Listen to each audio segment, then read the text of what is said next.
Hola a todos, bienvenidos a este curso de Mecánica Clásica 1. Ahora por fin vamos a comenzar con dinámica. Ya terminamos de estudiar cinemática, que era básicamente cómo se mueven los cuerpos. Y ahora nos vamos a empezar a estudiar por qué es que se mueven de la forma en la que se mueven. En este capítulo, en esta sección de la materia básicamente, vamos a estar buscando, vamos a ver un cuerpo y vamos a interesarnos en qué fuerzas están actuando sobre él. Ahora más adelante vamos a definir bien las fuerzas. Así que si todavía no están seguros de qué significa físicamente, no se preocupen. Y una vez que conozcamos estas fuerzas que actúan sobre un cuerpo, vamos a poder encontrar las ecuaciones de movimiento, ¿ya? Y básicamente era lo que te dice cuál es la posición en función del tiempo de este objeto. Y con eso ya encontramos y sabemos todo lo que necesitamos saber de este objeto. Entonces, para poder comenzar este capítulo, tenemos que preguntarnos, básicamente, cómo o por qué es que se mueven los objetos. ¿Ya? Esto ha tenido varias respuestas a lo largo de la historia. Una de las primeras fue una que dio Aristóteles, que en lo que él postula, o postuló en verdad, es que los objetos van a estar en reposo a menos que actúe una fuerza sobre ellos. ¿Ya? Y eso es algo muy intuitivo. Si estamos en nuestra vida real, todo es así, o sea, todo está en reposo a menos que apliques una fuerza. Y si aplicas una fuerza, se va a mover un poco y luego va a quedar en reposo de nuevo. O sea, si que tú vas y golpeas un balón, el balón va a salir volando y eventualmente va a quedar en reposo de nuevo. Entonces, durante mucho tiempo, de hecho creo que fueron casi 2000 años, esa fue la respuesta aceptada por la comunidad científica, aunque bueno, entre comillas comunidad científica porque no era tan sólida como hoy, pero era como la respuesta aceptada. Pero lo que ocurrió fue que en un momento después llegó Newton y esa fue la importancia y como vamos a ver enseguida, cambió todo. Entonces, ¿qué fue lo que hizo Newton? Newton, en primer lugar, bueno, fue un trabajo muy grande. O sea, Newton hizo muchas cosas y la profundidad de su trabajo va mucho más allá. O sea, ahora vamos a postular rápidamente sus leyes, pero van a ver que a medida que empiecen a estudiar más física se van a dar cuenta de que hay mucho más detrás de estas leyes de lo que vamos a ver ahora. Ya, o sea, tienen gran profundidad a pesar de que son muy simples. Entonces, lo que había dicho Aristóteles anteriormente era que si es que tenemos algún cuerpo, voy a hacer un bloque porque no me da la capacidad artística para hacer un buen balón, este va a estar en reposo a menos que exista una fuerza actuando sobre él. ¿Ya? Una fuerza. Eso era Aristóteles. ¿Ya? Entonces, básicamente decía que los objetos tienden a estar en reposo. Pero después lo que postuló Newton, y que va a ser su primera ley de Newton, bueno, salió una M, no quería eso.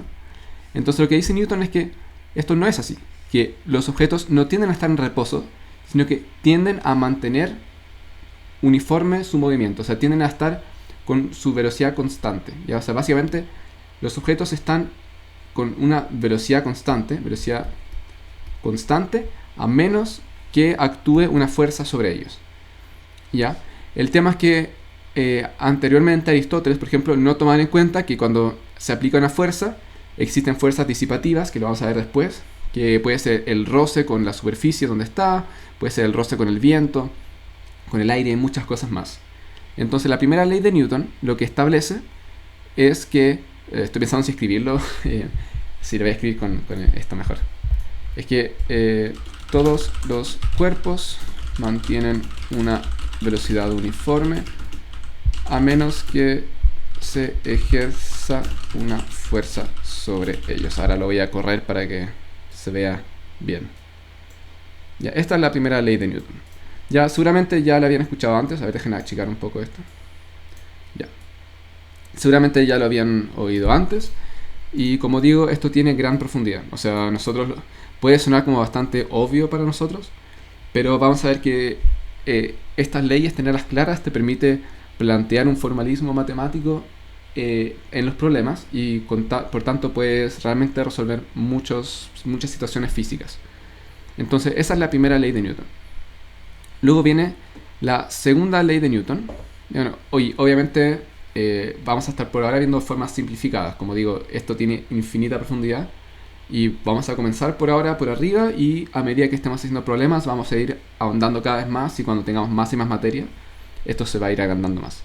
Entonces la segunda ley dice ya, entonces sabemos cómo es esta forma natural de los cuerpos y que su movimiento se ve alterado por las fuerzas. Entonces ahí nos pregunta, ¿qué es una fuerza? O sea, y una fuerza al final, como vemos por la primera ley, es básicamente cualquier interacción que se pueda hacer con un cuerpo que altere su movimiento, ¿ya? Y dicho como burdamente, una fuerza es básicamente un empuje o como un tirón. Ya son como las dos formas de hacer fuerza. Y bueno, a medida que después obviamente avancen más en la carrera, van a ver que existen fuerzas más complejas y que al final tenemos 4 fuerzas fundamentales en la naturaleza, que son la gravedad, electromagnética, débil y fuerte, y que incluso ahí se puede continuar reduciendo. Pero bueno, por ahora nos interesa la parte clásica, así que simplemente es empujar o tirar, ¿ya?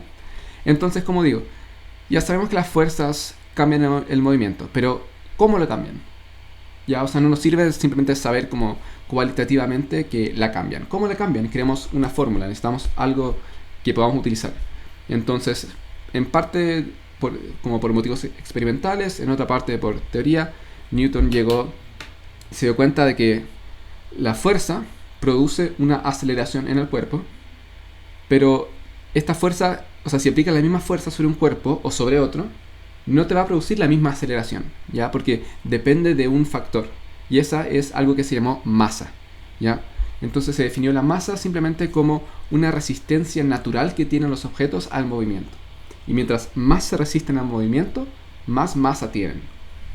Entonces con eso es que se definió la segunda ley, que básicamente te dice que la fuerza, esto lo puedo escribir ahora que pienso con el lápiz. Ups, quería borrar esto. ¿Por qué no me deja borrarlo? Ahí está. Ya, que la fuerza, ¿ya?, es proporcional a la aceleración y que la constante de proporcionalidad es esta característica de los cuerpos que se llama masa, ¿ya? Masa. Esa es la segunda ley de Newton. Y esto se va a utilizar constantemente, todo el día. Ya, bueno, después vamos a ver que esto tiene una forma un poco más compleja, ya que en realidad esto se puede definir en términos de algo que veremos a continuación, o sea, en otro momento, que va a ser el momentum. Y finalmente, la tercera ley, que ahora que ya comprendimos la existencia de las fuerzas y tenemos cómo cuantificarlas, lo siguiente es también empezar a preguntar cómo funciona entonces esta interacción. Ya sabemos que es una interacción y tenemos que ver un poco acerca de cómo funcionan. Y la tercera ley te dice que las fuerzas existen de a pares, no existe una fuerza sola, ya, porque es una interacción entre dos cuerpos. No puede ser una interacción entre un cuerpo y nada, ya que obviamente no tiene sentido. Una interacción tiene que ser entre dos algos. No puedes tener un algo que interactúa con nada, ¿ya? Entonces la tercera ley te dice que las fuerzas existen de a pares. ¿Y cómo es este par? Este par va a ser siempre misma magnitud, pero sentido opuesto, ¿ya? Para que básicamente se cancelen y como que se conserven.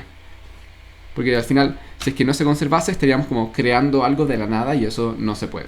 Entonces, ¿qué te dice la tercera ley? Te dice que para cada fuerza existe otra fuerza de igual magnitud, pero distinto sentido. No sabía que se podía correr esto para abajo. What? No tenía idea que se podía hacer eso. Después voy a revisar cómo se hace. Ya. Ok, ¿cómo me devuelvo para arriba? Oh. A ver. Bueno. Creo que me quedé trabado acá abajo. No importa. Vamos a continuar así.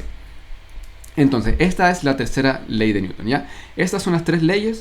Creo que son bastante intuitivas y si es que uno va como en este orden y con esta lógica, creo que sale bastante fácil recordar lo que son, y no hay que andar tampoco aprendiéndoselas de memoria, ¿ya?